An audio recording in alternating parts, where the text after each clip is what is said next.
Well, first of all, you can't retroactively. How can you do anything retroactively? Penalties and interest are a farce. The whole thing, because they do whatever they want to do, and that's when I realized America is not America. It's not the land that I was taught it was, because they can do whatever they wish to do, and there's nothing the citizen can do about it. Now, you've made America Freedom to Fascism. I want to walk through that film, and I want to encourage everybody out there to get a copy of it on DVD. It was also in theaters around the country, and I think the best film out there on the Federal Reserve and the IRS and the whole banker scam, and I want to discuss that with you here. But I wanted to go back a little bit to the point that we discussed last night, where you don't advise people to not pay. And I do the same thing. People say, well, wait, you're saying it's a scam, but you're saying go ahead and pay it. And I like the way you summed it up. Well, it's really fairly simple. I mean, since making that movie, you know, many people come to me and ask me whether they should pay their income taxes or not, you know, and I never advise people not to pay. And the reason I tell them, I said, look, I've done a lot of research.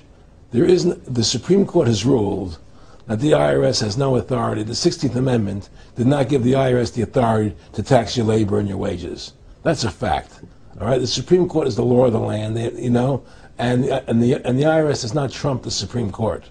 However, that being the case, the fact is, if the mafia would come to you and say, we want $2,000 a month or we're going to hurt you, I would not advise you not to pay them, because you may get hurt by not paying them. Whether it's legal or not doesn't necessarily matter. You're going to get hurt if you don't. It's the same thing with the IRS. They can hurt you. They can put you in jail. They can torture you. So if you don't pay them, you may get hurt. So I never advise people not to pay. You know, I tell people, yeah, pay your taxes. Look what happened to Congressman Hansen. Yeah, Congressman Hansen's a great example. Pay your taxes. But you know what? Shut down the Federal Reserve System, and eventually you won't have to pay those taxes anymore. See, the IRS is a symptom of the problem. The real problem is the banking industry and the bankers in this country. That's where the real problem lies. That's the root of our problem. Well, that's why we've lost America. Okay? So yeah, pay your taxes, because if you don't pay them, you might get hurt. And I've heard all the arguments, you know, what tax protesters say and so on and so forth. And I don't call them tax protesters. I call them the tax honesty movement, because they're being honest, you know, at least. But the fact of the matter is, you're being forced, you're being compelled to pay it, because you're facing jail sentences, you're facing time, you're facing corruption of the courts if you don't pay, right? And so you pay it, because you just like you'd pay the mafia. But with the mafia, at least you have the government to call and try and help you to get past the mafia, to protect you. Here you have nobody to protect you. The American people are living in a matrix. They don't understand the truth of how things are working in this country, you know. And let me give you an example of what I'm talking about. The very fact is that if you ask 100 people on the street, what kind of government is America supposed to be? 99% of them will tell you a democracy. America is supposed to be a democracy. But that's a lie. That's an illusion. The word democracy is not written into the Constitution at one time. It's not in the Bill of Rights. It's not in the Declaration of Independence. The Founding Fathers hated the idea of a democracy. They thought it was the worst form of government there is. And I agree with them. Because in a democracy, 51% of the people control 49% of the people. If you're part of the 49%, you're not free. America was founded as a constitutional republic. And in that constitutional republic that we have, 99% of the people can't take away the rights of 1%. You have your rights because you were born with them. You have God-given human rights that nobody can take away from you. The government, the majority, no matter who they are, I can't take away your rights. And that's what our founding fathers gave us. But the psychological operations that they do to us, they make us believe that we're a democracy and that majority rules, you see? And they want you to believe that. Because then they tell you this poll says this many want this and this many want that and this many want this, and it doesn't have anything to do with anything. Well, Hitler was elected. Hitler was elected. Hitler did everything legally. And in a constitutional republic, a minority is protected against a majority. Wasn't it Benjamin Franklin, to paraphrase, that said democracy is two wolves and a sheep voting on what's for dinner? Exactly. And then he also said, in a republic, the sheep would have a gun to protect himself. You know, and that's the truth. America's not a democracy, but you ask the most intelligent people what form of government America is supposed to be, they'll say a democracy. Because that's what they've been brainwashed. They've been psyoped into believing that. They believe that we're in Iraq. They believe we're in Iraq to promote democracy. The word democracy, you hear George Bush saying democracy means freedom. No, democracy equals New World Order. Democracy equals slavery. The word democracy is not synonymous with freedom. It's the opposite of freedom. Democracy is the worst form of government you can have because it's majority rule. And the government can tell you exactly what they want to tell you to do because the majority wants it. I don't care what the majority wants.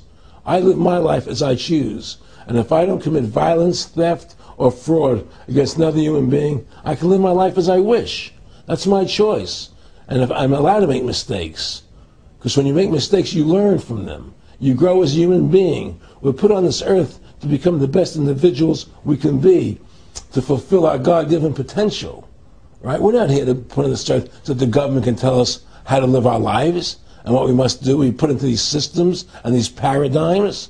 No. The same thing in health. You know, if you're sick, you have to have a certain protocol. Nonsense.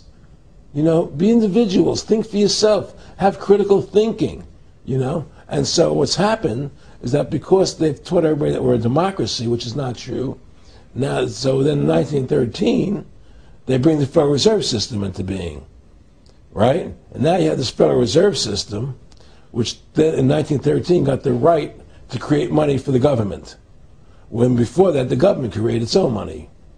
Now the government, when it needed money, had to borrow it from this private bank called the Federal Reserve, which is a private bank owned by individuals, incorporated in Delaware.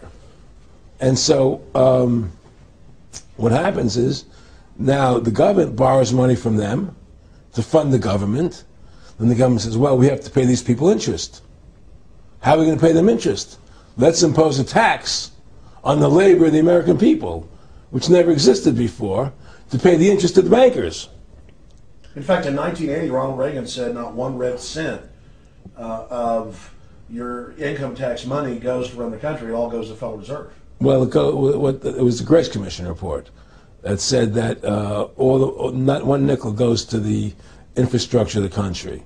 You know. I guess Reagan quoted that. Too, right. And so, but the point I'm trying to make is that by creating this Federal Reserve System, the government now became dependent on these private banks for money. And they started taxing us, you see. And so now what happens is that in 35, I believe it was, Social Security started. And they gave Social Security cards, said not to be used for identification, the Social Security number right on the card, right? And through Social Security, they started deducting money out of your paycheck. That was the first time they were ever could take money out of your paycheck, because people agreed to it because they thought it was going to their retirement fund. And so then when they instituted the income tax again, they started taking money out of your paycheck because Social Security could do it. And then they could do it again. You see what I'm saying? And so now they've even taken control of the tax payment itself. I mean, literally like you're a slave. They're taking it right there when you make it. Exactly. They don't even trust the public enough to go send them a check. You know? Right. So they take it out automatically because they know people aren't going to want to pay it. So what's happened is that through the implementation of the Federal Reserve System, the government has become vested in these bankers, and they get their money from the bankers. And so then they impose a tax on us, which makes us more slaves, makes it more difficult for us to survive, right? Giving them more profits.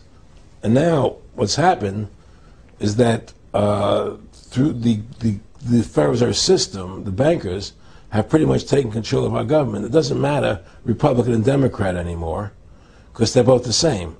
Neither one of them are talking about shutting down the Federal Reserve System or stopping the payment of taxes, you know, or any of the big issues that face Americans, right? So I had a friend, Nick Rockefeller, okay, who was one of the Rockefeller family.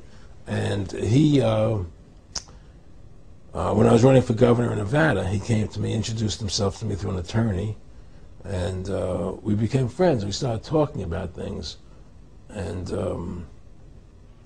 I learned an awful lot from Mr. Rockefeller.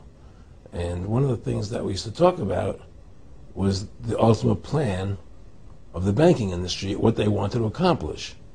And the goals of the